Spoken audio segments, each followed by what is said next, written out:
ትዳር በሰው ልጅ ህይወት ውስጥ ከሚደረጉ ትልልቅ ውሳኔዎች አንዱ ነው። ብዙ ሰዎች እኛ ሀገር ላይ ለሰርግ ድግስ ብዙ ወራትን ወስደው ሲዘጋጁ ይታያል እንጂ ለትዳር ዝግጅት ሲያደርጉ አይታይም። ስለዚህ የማወቅን ዩቲዩብ ላይክ፣ ሰብስክራይብ ያደረጋችሁ ለብዙ እህት ወንድሞች አድርሱ።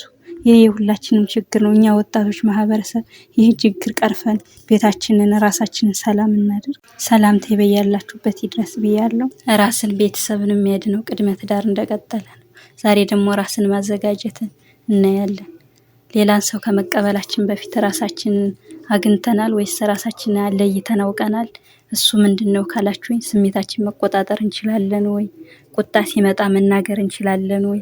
ስህተታችንን መቀበል እንችላለን ወይ ብለን ራሳችንን ጠይቅ። ራሳችን ማንነታችንን ገንባ። እኔ ለትዳር ዝግጁ ነኝ ወይ? በተግባርስ አውቃለሁ ወይ ብለን ራሳችንን እናዘጋጅ።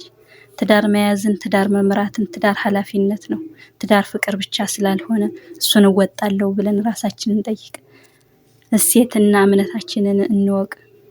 ፍቅር ብቻ አይበቃም፣ እሴት ያስፈልጋል። ሃይማኖት፣ እምነት ተመሳሳይ ነው ወይ? ታማኝነትና ክብር እኩል እንወስዳለን ወይ? የህይወት ዓላማችን ግልጽ ነው ወይ ብለን ራሳችንን እንጠይቅ፣ እንወቅ። እሴትና እምነታችንን ገንባ። ንግግራችንን ወይም ኮሚኒኬሽናችንን ግልጽ ማድረግ አለብን። መናገር ካልቻል መኖር ይከብዳል። ችግር ሲመጣ እንነጋገራለን ወይ? መስማት እንችላለን ወይ? ስሜት ሳይጎዳን ተነጋግረን ችግራችንን እንፈታለን ወይ ብለን ራሳችንን ገምገም፣ ራሳችንን እንወቅ። ባህሪና ቀይ ምልክቶች ማበጀት።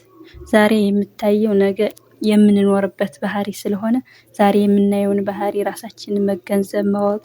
ጠንካራና ደካማ ጎናችን ለይተን ማወቅ። በቁጣና በጤናማ መንገድ ይቆጣጠራል። ንቀትና ትዕቢት እናያለን ወይ? ኃላፊነት እንወስዳለን ወይ? እንቀያየራለን ወይስ እንዴት ነን ብለን እንገምግም። ገንዘብና ስራን መለየት። ፍቅር ይደርሳል፣ ክፍያ ግን ይቀጥላል። ገንዘብ ላይ ግልጽ ንግግር፣ ግልጽ መወያየት ማድረግ። ብድር ወይም ቁጠባ እንዴት አድርገን ብናደርግ ቤታችን ሰላም፣ ትዳራችን ይጸናል ብሎ መወያየት። የስራ አቅጣጫን ግልጽ ማድረግ። ቤተሰብና ድንበር። ትዳር ሁለት ሰው ነው፣ ግን ቤተሰብን ያነካካል። ከቤተሰብ ጋር ድንበር ማበጀት። ግንዛቤ መውሰድ፣ መወያየት፣ መከባበር፣ እርስ በርስ መከባበር፣ እርስ በርስ መወያየት። እርስ በርሳችን እንከባበራለን ወይ ብሎ ራስን መጠየቅ። ግጭታችን መፍትሄ እንዴት አድርገን ነው የምንወስደው? በጣም ነው ወይስ በሰላም ነው የምንፈታው ግጭታችንን ብሎ መወያየት፣ ራስን ማዘጋጀት። ግጭት አይቀርም፣ መፍትሄ ግን ይመርጣል። እንዴት ይመርጣል ካላችሁኝ፣ በሰላም ነው የምንፈታው ወይንስ በጣም ነገራቶችን አካብደን ነው? በመሳደብ ነው ወይስ በመጮህ ነው? መተማመንና መቀየር አለ። ስለዚህ መተማመናችንን ገንብተን ሳንሳደብ ሳንጮህ ችግራችን መፍታት። መፍትሄ እንፈልጋለን ወይስ እንሸሻለን ብለን ለይተን ችግሮቻችንን ማወቅ። ችግርን ለመፍታት መወያየት፣ መመካከር፣ አለመሸሽ።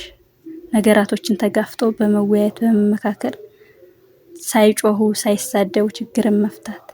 የወደፊት እቅዳችንን መወያየት። ነገን ካላየን ዛሬ ስለሚጠፋ ማለት ነው። ልጆቻችን ትምህርት ተወያይተናል ወይ? ስለ መኖሪያ ስራ እቅዳችን ተወያይተናል ወይ? ለብዙ ዘመናት እቅድ አለን ወይ ብሎ ራስን መገምገም፣ እቅድ ማውጣት። ስለዚህ እዚህ ድረስ ስላዳመጣችሁኝ አመሰግናለሁ። ላይክ፣ ሰብስክራይብ እያደረጋችሁ ለብዙ እህት ወንድሞቻችን አድርሱ። የብዙ ትዳሮች መፍረስ መፍትሄ ቅድመ ትዳር ትምህርት ስለሌለ ነው። ብዙ ትዳሮች እየፈረሱ ልጆች ያለ እናት ያለ አባት እየባዘዙ ያሉት ባለማወቅ ነው እኛ ሀገር ላይ። ስለዚህ አውቀን፣ የሰው ልጅ የሚመዘነው ካደገበት ማህበረሰብ፣ ከአንዳንዱ ከጥሩ ቤተሰብ ያድጋል፣ አንዳንዱ ደግሞ ከተለያየ ቤተሰብ ያድጋል። ስለዚህ እንደዛ የሆነ ስለ ትዳር እውቀት የለም እኛ ሀገር ላይ። ብዙውን ጊዜ የምናገረው ነገር አለ፣ ለሰርግ ድግስ ነው እንጂ ስለ ትዳር ማንነት ገልጾ የሚናገር ስለሌለ የሰው ልጅ ባህሪው የሚገመተው ደግሞ ትዳር ሲገባ ነው። ምክንያቱም 24 ሰዓት አብሮ ከዛ ሰው ጋር ሲሆን ባህሪው ቁልጭ አድርጎ ባህሪውን እንደመስታየት ያሳያል። ስለዚህ ባህሪያችንን ቀድመን አውቀን ትዳራችን ሰላም እንዲሆን፣ እኛ ሰላም እንድንሆን ላይክ ሰብስክራይብ ያደርጋችሁ ለብዙ እህት ወንድሞች አድርሱልኝ። ደግሞ በሌላ ርዕስ እንገናኛለን።